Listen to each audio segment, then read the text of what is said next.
Manuel da Silva, formateur à l'AFPA en coffreur, brancheur, gros œuvres, béton armé depuis 2005.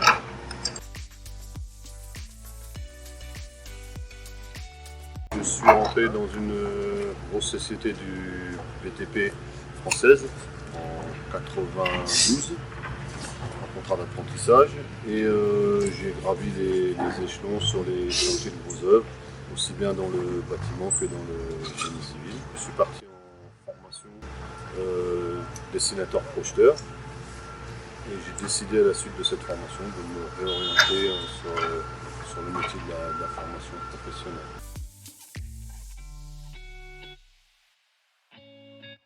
Depuis 2005, janvier 2005, je suis à l'AFPA de Berne-sur-Oise. En fait, je me suis rendu compte quand j'étais sur les chantiers qu'on avait du mal à former et à accueillir les jeunes qui étaient intéressés par ce métier. On ne prenait pas assez le temps de former à ce métier. Donc je me suis dit, pourquoi pas intégrer la formation professionnelle pour leur donner vraiment tous les outils, tout le savoir-faire avant de rentrer en production sur les chantiers.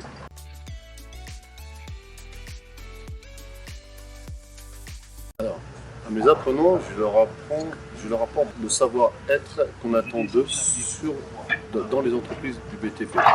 Ensuite, dans un second temps, on leur apprend les compétences techniques.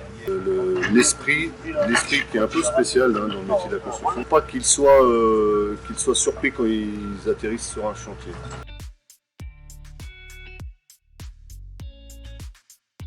Eux, ce qu'ils m'apportent, ils m'apportent l'envie tous les jours de transmettre mes compétences, de transmettre mon savoir-faire.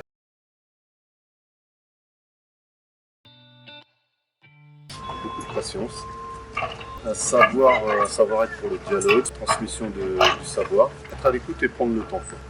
Prendre le temps parce que on a quand même un public qui vient, qui traîne avec eux des fois des parcours un peu particuliers, quoi.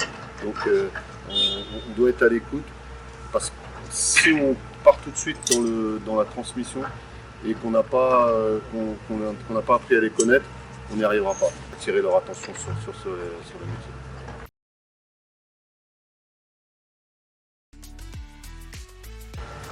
Ce qui me plaît dans le métier de coffreur-brancheur, c'est tout simplement qu'on réalise des choses qui vont rester pour des dizaines d'années. On va réaliser des ouvrages de béton armé, aussi bien des appartements, des bâtiments, que des ouvrages de génie civil, des ponts, ou bien même là actuellement pour le Grand Paris, on construit des ouvrages qui vont être à la vue de tout le monde, quoi. Et c'est justement la trace qu'on va laisser.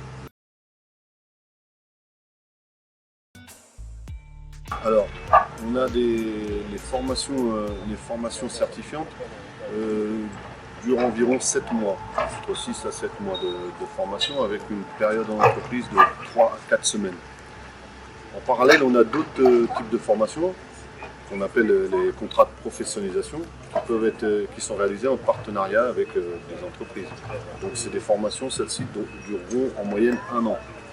On sait qu'il y aura de l'alternance chantier, centre de formation.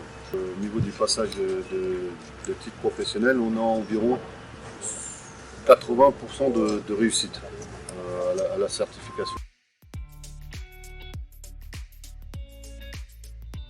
C'est justement la rencontre avec mes stagiaires. C'est l'inattendu aussi, le fait de les emmener à un objectif, à la satisfaction qu'à la fin de la journée, ils repartent chez eux avec le sentiment d'avoir appris un petit quelque chose.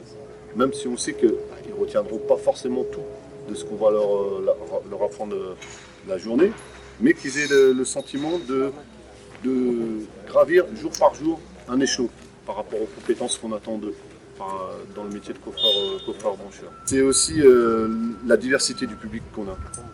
Ils viennent pour différents horizons, différentes origines, et c'est un peu ça aussi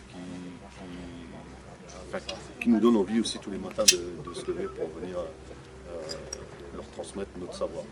Par rapport à la formation, quand on reçoit un groupe de stagiaires en début de formation et quand on l'accompagne et qu'on arrive à la fin de son parcours, eh bien on s'aperçoit souvent l'évolution des personnes, aussi bien en termes d'apprentissage, en termes d'évolution dans les compétences, mais aussi en termes de personnalité. On a l'impression qu'ils ont mûri, ils sont découverts, ils sont même en début de formation, quand ils n'étaient pas trop attirés par le métier. En fait, en fin de formation, on a des gens qui sont passionnés et voilà, qui pour eux, même la journée, des fois, trouvent qu'elle passe un peu trop vite.